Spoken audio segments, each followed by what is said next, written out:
Dalawang araw na lang at haharap si XRP sa isang napakalaking desisyon na maaari pong magbago ng buong takbo ng crypto market.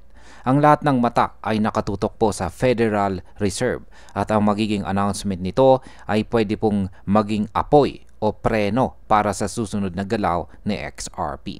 Kaya ayan po ang siyang ating pag-uusapan sa video na ito, pero bago po tayo magpatuloy ay pakibasa na lamang po muna ang disclaimer dito po sa ibaba ng ating screen. Ayan, ano nga ba ang mangyayari sa loob ng 48 hours? Ayon po sa crypto commentator na sigang Austin Hilton, sa loob ng 48 hours ay lalabas na ang pahayag ng Federal Reserve tungkol sa kanilang interest rate cut. Sa September 17, 2025, eksaktong 2 o'clock PM po yan ng Eastern Time, ilalabas po ng FOMC ang opisyal na statement kasabay po ng economic projections. At susundan ito ng press conference ni Ginoong Jerome Powell.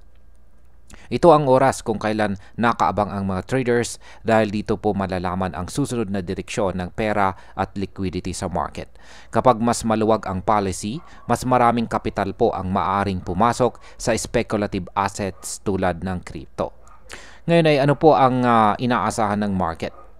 Sa ngayon, halos 95% hanggang 97% ang posibilidad na babawasan po ng Fed ang benchmark rate ng 25 basis points o 0.25%. Pero may mga analyst na umaasa pa rin sa mas agresibong 50 basis points. Ang mas malaking cut ay maaari pong magdala ng mas malakas na liquidity na posibleng magtulak kay XRP pataas. Kung simpleng 25 points lang ang ibigay ng Fed at walang malinaw na pahiwatig ng karagdagang cuts, maaari pong mag-react ang market sa pamamagitan po ng profit taking. Ibig sabihin ay posible ring magkaroon ng biglaang volatility at mabilis na pagbaba ng presyo. Ngayon ay nasaan na ngayon si XRP? Sa kasalukuyan, si XRP po ay nasa presyong $3 matapos po ang malakas na rally nitong summer. Nakita rin natin na ang global crypto market ay lumampas po sa $4 trillion na nagpapakita ng masiglang galaw bago pa man ang announcement ng Fed. Pero maraming investors ang nasa sidelines pa rin. Naghihintay po ng malinaw na direksyon bago pumasok. Kung maging dovish po ang Fed at magbigay po sila ng signal ng mas marami pang cuts, posible pong maging spark ito para kay XRP at sa buong crypto market. Ngunit kung kabaliktaran po ang mangyari, maaari itong magsilbing babala na magpapabagal sa momentum.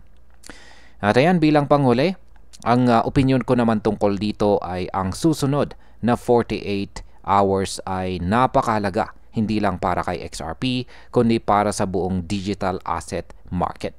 Ang bawat salita ng Federal Reserve ay may kakayahang magbago ng sentiment at magtakda ng tono para sa huling quarter ng taong 2025.